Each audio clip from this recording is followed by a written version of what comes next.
Ang kurap na politiko, magpakita man o hindi, ay kurap pa rin. Hati ang pananaw ng ilang residente ng North Cotabato kaugnay sa direktiba ni Pangulong Ferdinand Bongbong Marcos Jr. na ipagbawal ang pamamahagi ng cash assistance at iba pang tulong pinansyal ng mga politiko kasunod ng pagpirma sa General Appropriations Act o GAA 2026 bilang bahagi kontra korupsyon. Ayon sa ilang Cotabateños, hindi sila kumbensido na epektibong solusyon ng pagbabawal. Anila, ang pagiging tiwali ng isang politiko ay hindi nasusukat kung personal siyang namimigay ng tulong o hindi. Para sa ilan, mas mainam pa rin makita ng publiko ang aktual na ginagawa ng mga halal na opisyal lalo na sa panahon ng sakuna. Mas okay man pud nga sila gid mismo ang mutabang sa to para makaingon pud ang kuan nga napuslan pud lang paglingkod ra. Makita sa tabang nga ni tabang gyud.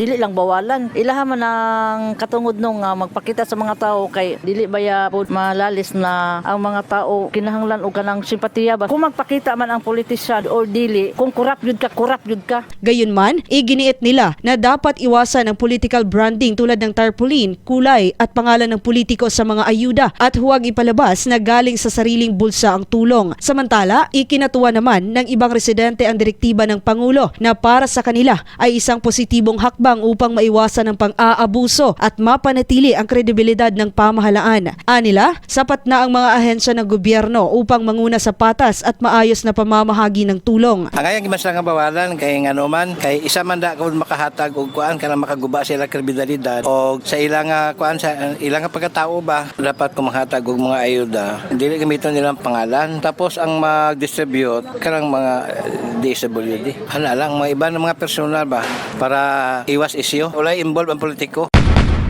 Mas nindot pud na siya nga idea good kay makalikaw pud sila sa mga issues. Sa kabila ng magkakaibang opinyon, patuloy na sinusubaybayan ng publiko ang implementasyon ng bagong patakaran at ang magiging epekto nito sa laban kontra korupsyon sa bansa.